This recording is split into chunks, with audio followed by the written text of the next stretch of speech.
Hey guys, it's Chris from AndroidPIT.com today, and here we are with the Galaxy Note 4, Samsung's latest and greatest phablet, if you want to call it that. Phones are getting so big now that there's not really much of a difference between a big phone and a phablet. But we've been waiting for this all year. I've been pretty excited to see it. I really liked what I saw at IFA, and now we have our full review. So check out the description below for the full review, and stay tuned for the video review of the Samsung Galaxy Note 4. So let's take a look at the Note 4 design. Of course, you can see the 5.7-inch Quad HD display it's nice. It's big, it's super bright and incredibly brilliant. There's this kind of nice sort of rounded glass edge with a little bit of a metallic trim on the side there. Of course, we still have the dedicated home button that we always see on Samsung devices. We've got our back button and the recents menu. But let's take a quick look at the design a bit closer. You can see that Samsung has actually been listening to some of the complaints about the plastic material choice, and they've gone for a more sort of premium vibe with the materials, with an aluminum edge on the side and a rubberized plastic on the back. It's that same sort of fake leather look, but it's probably the best one I've seen so far on a Samsung device. And I have to say, I'm really excited. The Note 4 looks really good. I think the mix of even the fake leather with the metallic edge actually looks really premium, and it looks great. Obviously, we've seen the same design style introduced on the Galaxy Alpha previously. While I wasn't the hugest fan of the Alpha, I guess it's just maybe this one color thing. It doesn't quite look as good to me as it does on the Note 4. The Note 4, as you can see, has the silver edge, the silver lining around all the buttons and on the edge of the trim, as well as the flared corners, which we also have on the Alpha. Up top, we have our headphone port, our infrared blaster, and a pinhole mic. If we swing around to the other side, we have the same volume rocker that we saw on the Alpha as well, which I actually really like. And following that all the way around to the bottom, we have our USB 2.0 charging port. We don't have USB 3.0 anymore, which is a little bit weird. We have another 2 pinhole mics just here, which are actually used for noise cancellation, so you can isolate and then disable ambient noise if you're recording audio. And of course the legendary S Pen, which we'll get to in a little while. So let's flip it over.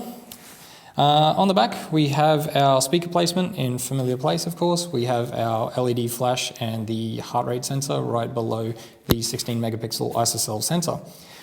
We've also got the removable back cover, which I'll just pop off. So the Note 4 is not water resistant like the S5, so don't go getting it wet. But of course we have access to microSD and a SIM card slot and a pretty decent sized battery. The version we have here is the 32 gigabyte version, and this is also the Snapdragon version, not the Exynos variant. So let's take a quick look at the display itself. So we're running Android 4.4.4 and of course Samsung's TouchWiz interface, and a lot of this is probably looking pretty similar to things you've seen already on the S5, but don't be fooled. While some parts like the quick settings and the notifications menu are looking pretty much identical, there's a little bit of tightening up that's been done in TouchWiz that I really appreciate, because it felt a little bit unfinished and maybe patchy on the S5. So everything's looking pretty similar here in the notifications drop down, and of course we also have our dedicated home screen. There's still a little bit of Samsung lag there, unfortunately. We've replaced My Magazine with Flipboard Briefing though, but it is still a little bit slow on the response. It would be nice to be just a little bit faster, but of course some things are unavoidable. Not much else, some pretty snappy home screen movement there. We've got our back arrow to go back. A long press on that will bring up our list of apps that can be used as little sort of floating mini apps. So I'll bring that back. So say Evernote, you can bring up a little floating mini app which you can move around the screen and you can resize, but the proportions are constrained, so you can't actually make it into a square. You can only resize within the same aspect ratio. What else do we have? We have the Recents menu as well, which has replaced the menu button on older Samsung devices, which basically looks like what you're going to get in Android 5.0 Lollipop. I like it, and it's really responsive.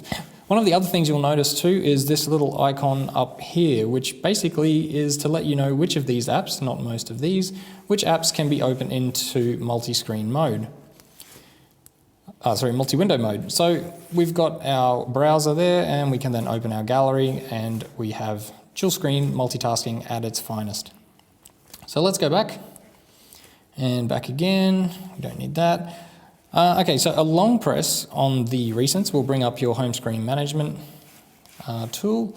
And if we go back, a long press on the home button will bring up Google Now, and a double press will bring up S-Voice. Now, let's get into the fun stuff. Of course, we also have the finger sensor for access and security on the home screen, which is actually an improvement over the S5, I have to say. It does actually work a lot better. And we have the heart rate monitor underneath the camera lens on the back as well. But the Note series has always been about the mighty S Pen, so let's whip the stylus out and see what we have. So as soon as you remove the S Pen, you'll get the Air Command window up on screen with 4 simple options here, which are also incredibly handy. So Action Memo will open up kind of like a post-it note for note-taking, which you can link to actions. So let's write a website address here. Now, handwriting recognition in the Note 4 has been greatly improved, and the S Pen now actually recognizes speed, angle, and pressure. So you can actually use different pen types to get like calligraphy, and it actually looks really, really good. So if we wrote a phone number, we could link that to the dialer or to our contacts. Because we've got a website address, let's go straight to the browser, and it will pick up that we've gone to our website. Now you can also bring up the Air Command window by pressing the button on the stylus as well. So the next option is Smart Select. Super simple, basically it's just a clipping tool. Draw a box around anything you want, and there we have it. Same deal for the image clip, which is basically just a freeform tool. So say I wanted to draw a circle around that. Same thing, you can then change it to a better circle than I can draw, or to a square, or you can also do a magnetic lasso like you would know from Photoshop. It's kind of cool. It's great for picking up little bits of content off the web for sharing. Now, lastly, we'll have a look at Screen Write, which takes a screenshot of whatever screen you're on at the time. It's great for drawing moustaches on your friends, and then you can draw whatever you want on the screen. This is also where you can use things like the calligraphy tool and choose your brush size along with the color. That looks good to me. So let's take a look. I love the new S Pen. The new S Pen is really, really fantastic. And as I said, with the pressure and the angle, things like this, I'm not the greatest calligrapher, as you can probably guess, but it's really, really impressive. It's a lot better than the Note 3, and that was already impressive enough. Now, let's take a look at some of the other features of the Note 4. Let's have a look at the app drawer. So one thing you'll notice when you pick up a Note 4 is that there's actually some of the refinements I was talking about in TouchWiz have actually followed through to things like bloatware as well. Samsung's always been known for kind of jam-packing their devices with so much preloaded apps that you don't know what to do with them. But I have to say the Note 4 is actually really quite streamlined. There's really not that much. We've got a few up here. We've got S Health, of course, which is great if you're into your fitness and wearables. But then the rest is pretty much Google apps. There's really, and a few down here that we've actually added ourselves, but this has got to be the lightest Samsung I've ever seen in terms of bloatware. So let's take a look at the settings, and we can see some of the refinements I was mentioning about TouchWiz. As you may recall, in the S5, this was all a bit of a hot mess. We had a dark background, and we had sort of randomly colored circular icons all over the place, and it was this really long list, and it was pretty confusing. It was hard to make sense of. But you can see here, Samsung has really either listened or just finished the job that they started with the S5 and TouchWiz. This looks great to me. The only weird one is safety assistance, but that makes sense because it's kind of important. So each of your subsections has color-coded icons, and everything's in a nice list mode, which I really appreciate. It's much easier to navigate. And then we just have one section at the top for quick settings. Of course, if you like the old version with the tabulated option, you can do that as well. Now, let's take a look at the camera for a quick second. So let's put this back in here. So as I said, the Note 4 has a 16 megapixel ISOCELL sensor with optical image stabilization, which is fantastic. One thing you'll notice too is there's really, again, not too much in the way of preloaded settings and modes on the Note 4 camera. Of course, if you want more, you can get more. You just have to download them, which is fantastic, but we don't need that many. We're pretty happy just to have the few that we have. So we have auto, which will take care of pretty much all of your needs. We've got the rear cam selfie, of course, selective focus, which is probably better left alone, and then of course your panorama settings as well. If we jump into the settings here, we've got our quick access settings, so flash, timer, etc., and some filters. And you'll also notice that if you're shooting at full resolution, you have to shoot in a 16:9 aspect ratio. If you want 4:3, then you'll have to drop it down to 12 megapixels. But let's take a look at our extended options, and that unfortunately is one of the prime examples of when the Note 4 still lags a bit. First time it loads it, it's pretty slow. The second time it's cached and it's a bit faster. So you can see up top we've got a few of our manual settings for exposure, ISO and white balance. ISO goes up to 800, it's nothing super fantastic, but it's still better than a lot of other devices. Now we've got HDR with real-time preview, and video, 4K video, yay, sounds good. We've also got our video stabilization, but if we switch to 4K video, we get a notification that we lose dual camera mode, HDR, some effects, and shooting pictures at the same time. But we also lose video stabilization. Video stabilization is only available in full HD or below, strangely enough. Okay, so the volume key can also be used to take pictures, record video or zoom, but it doesn't work as a shortcut as we've seen on some other devices. And that's about it for there. Let's take a quick look at the front camera, which is a 3.7 megapixel wide angle lens. And yeah, actually you can now use the, once we've detected my face, you can use the heart rate sensor on the back to take a photo, as you can see there. It's a little bit weird, you kind of tend to put fingerprints on the camera lens, but whatever, you'll get used to it. We probably need to beef up the beauty mode a little bit. I need all the help I can get. But again, we've got our quick access settings for the front-facing camera, and again, we've actually got full HD video recording on the front-facing camera, which is kind of cool, as well as beauty, of course, and some of the other settings that we saw in the rear-facing camera. If we go to the front camera mode, there we go. So we have selfie for obvious things and wide selfie, which is basically a panorama selfie. I'm sure you're sick of looking at me, so let's flip back around. Now let's have a quick look at some of the photos that we've taken on here already. We obviously don't have screen rotation on. There we go. Okay, so in low light, the optical image stabilization is fantastic. You can check the full article in the description below for the test photos, but that was actually taken without HDR on. It's very impressive. The optical image stabilization on the Note 4 is really fantastic. HDR, it's even better. And here we go. Here's one of those situations. I've had this happen to me before, switching between the front camera and back camera. The Note 4 actually freezes, and here it's done it right on camera. And what's happening? Okay, we've got a reboot. All right, stay tuned. We'll let this boot up again, and we'll pick up where we left off. Okay, and we're back. That was kind of a weird random reboot. Okay, so let's go back to the camera, and we'll pick up where we left off. Hopefully it won't happen again. So we'll go back into the photos that we took already. Now, color, of course, on Samsung devices is always really bright, and I have to say it's not too oversaturated in terms of color reproduction. It's really accurate. I'm really impressed with the camera.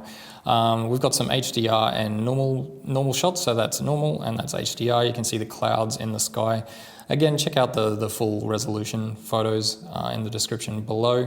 HDR, again, performing relatively well, although I have to say the optical image stabilization picks up a lot of great detail in low light, and even without HDR, the amount of contrast balance that the Note 4 is capable of is really quite impressive. Of course, macro, as always, things are really nice and sharp. Colors look fantastic. Same again, a couple more photos, bit of graffiti. One thing I love about this, kind of boring, it's a tree, but I don't know if you'll be able to pick this up on video, but you can actually see the individual strands of a spider web on the tree there, which is remarkable detail. It's really impressive. So again, here we have two shots. That's normal mode, looking a little bit grey and uninteresting. Then with HDR, a little bit more punchy with nicer colours. Focal range is also nice if you want to get up close and personal. And that's about it. Okay, so as I said, you can check out the description below for a little bit more information on that. But a few final things I wanted to mention. We can jump into the settings here and we can have a quick look at, where are we? So again, we have multi-window, of course. You can actually take further control of your S Pen, and motions and gestures are kept pretty much to a minimum. There's really very little in the way of gimmicky stuff on the Note 4. It's a business tool and it does that kind of multitasking functionality incredibly well. I actually really like the new TouchWiz. It can be a little bit slow on occasion, and as you saw, we do still have some weird crashes and freezes, and it's a little bit odd. It's for a very expensive phone, you wouldn't expect to see that, but you have it anyway. Blocking mode, private mode, and the finger scanner, which we've covered elsewhere, of course. Check in the full website for more information. And if we cruise right down, we can check our power saving, of course. We have the same ultra power saving mode that we had on the S5, which will get you somewhere in the vicinity of a week if you can live with a grayscale and very restricted phone. But you can actually add the apps that you like WhatsApp, Facebook, Google+, and even browse the web, which is better than most of the other power saving modes we've seen on other devices. So, about device, of course, Android 4.4.4. We'll have more information on all the Android 5.0 update information. But two last things I wanted to mention before we go on is the battery. Of course, it's a pretty big phone. It's got a QHD display. It's only 3,220 milliamp hours. Some of you may think that that's nowhere near enough, but a lot of the companies that are doing these QHD displays now, like Google, like LG, they're actually managing to optimize their software a lot better. So this will actually get you pretty impressive battery life. I have to say, I had the screen on full brightness. I left it on constantly, and I got I think right on 9 hours of screen on time, which is insane for a QHD display, especially on a Samsung. So I'm really impressed with the battery life. There's also a quick charge charger that will get you up to 50% of the battery life of the Note 4 in as little as 30 minutes, which is pretty impressive, I think, by anyone's standards. Now, the final thing you need to know is price. How much is a Note 4 going to cost you? Well, about $299 on a 2-year contract. That's with, I think, AT&T. T-Mobile's also selling it outright for around $750, or if you jump on Amazon, you can pick up an international unlocked version for about $845. Of course, you'll be able to pick up more bargains in the future, but for now, there's really no going past the Note 4. I have to say, this is the Samsung device I've been waiting to see. It's pretty much perfect in every respect. I like the design. TouchWiz is as good as it's ever been. The camera is fantastic. The battery is fantastic. The screen is absolutely unbeatable. It's just great, I have to say. I'm really impressed. So thank you, Samsung. Let us know in the comments what you think of the Note 4, if you think the price is a little too high or the phone is just too good and you'll spend it anyway. And let us know what you want to see next week. Subscribe to the channel. Until next time, guys, see you later.